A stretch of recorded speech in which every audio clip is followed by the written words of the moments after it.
wabarakatuh.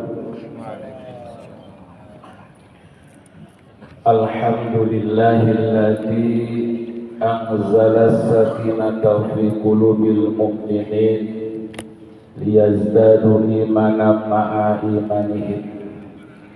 Asyhadu an la ilaha illallah al-malikul haqqul mubin wa asyhadu anna sayyidana Muhammadan abduhu wa rasuluhu shadiqul wa'dil amin. Allahumma salli wa sallim ala sayyidina Muhammadin wa ala alihi wa ashabihi ajma'in. Qala ta'ala a'udzu billahi minasy syaithanir rajim. Bismillahirrahmanirrahim. Alhaakumut takatsur hatta zurtumul maqabir. Ya sadaqallahu al-azim.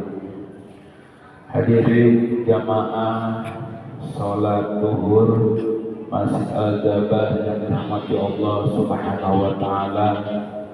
Ungkapan terdalam dari sanubari kita, supaya kita sama-sama memanjatkan puja-puji beserta syukur kita kehadirat Allah Subhanahu wa taala yang alhamdulillah wa syukur alhamdulillah pada siang hari ini kita dapat berkumpul bermuajahah, bersilaturahmi, melaksanakan agenda dan kegiatan kita, khususnya pada siang hari ini melaksanakan sholat zuhur secara berjamaah. Mudah-mudahan Allah Subhanahu wa taala senantiasa terus melindungi kita, membimbing kita, mengarahkan kita terhadap melaksanakan perintah-perintah Allah Subhanahu wa taala, dan senantiasa kita diberikan kekuatan iman dan Islam kita, dan semoga Allah Subhanahu wa taala melindungi kita dari setiap apa yang dilarang oleh Allah Subhanahu wa taala. Amin ya Allah ya Ta'ala. Rahmat Allah Subhanahu wa taala, apabila kita mencoba membuka lembaran demi lembaran dari kitab suci Al-Qur'anul Karim, maka ada salah satu kesan yang kita peroleh.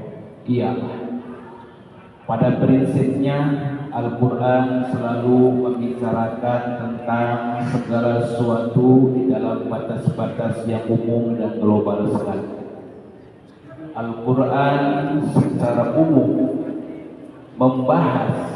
membicarakan tentang sesuatu itu di dalam batas-batas yang umum dan global sekali. Umpamanya saja yang menyangkut masalah ibadah, jamaah rahimakumullah. Salat misalkan, Al-Quran banyak Allah menyatakan dalam Al-Quran wa aqimus shalah, dan dirikanlah salat.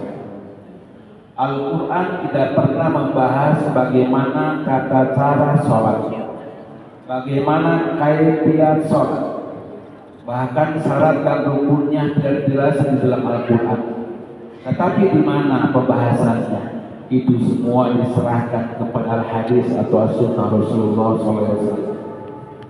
Tentang ibadah haji pun, walaupun ada suratnya surah Al-Hajj, tetapi Al-Quran tidak pernah membahas bagaimana manasik haji, bagaimana tata cara haji, bagaimana syarat dan rukun haji. Tetapi itu semua dibahas, dijelaskan di dalam hadis atau sunnah Rasulullah SAW.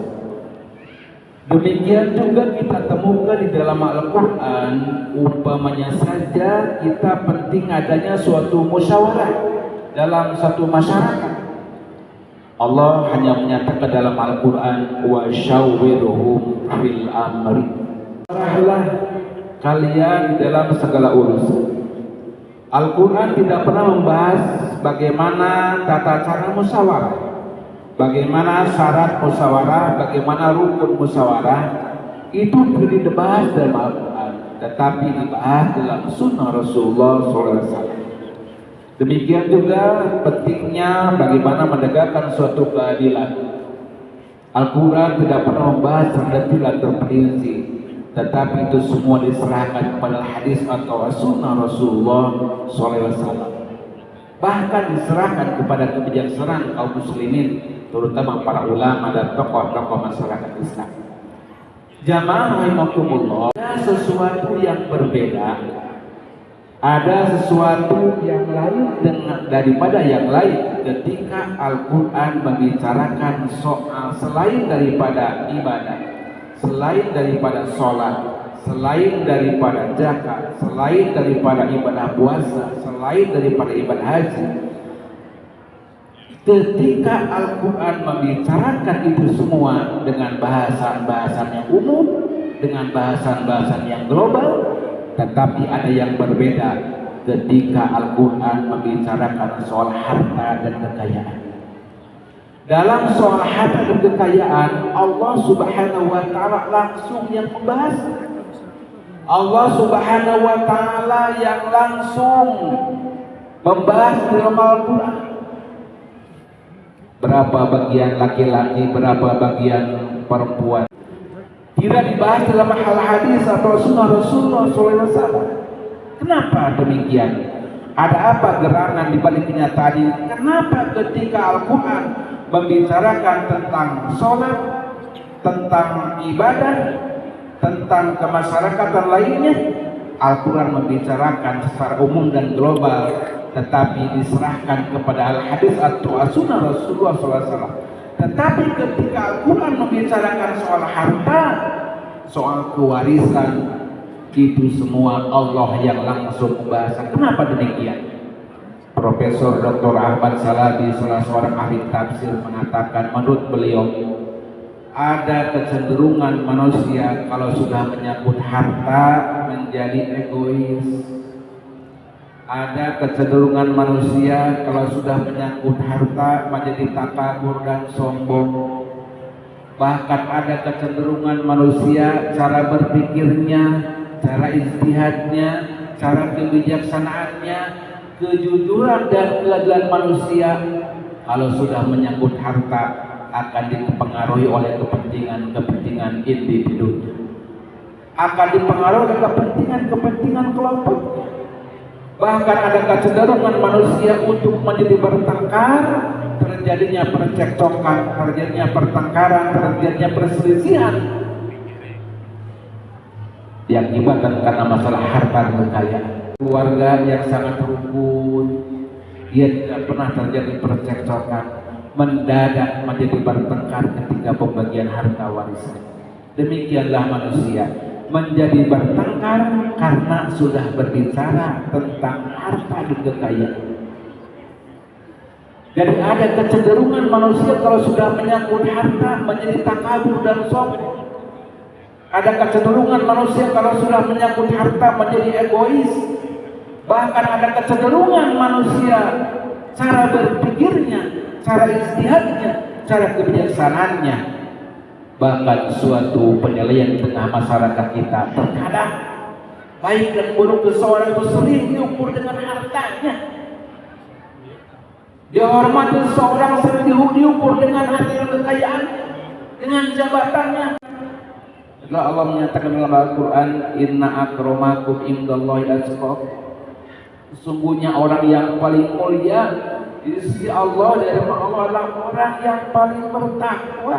Bukan orang yang hartanya banyak, bukan orang yang hartanya melimpah. Ada satu penilaian di tengah-tengah masyarakat kita terkadang baik dan buruk seseorang sering diukur dengan hartanya, sering diukur dengan kekayaannya, sering diukur dengan jabatannya, dan Islam melarang perbuatan itu.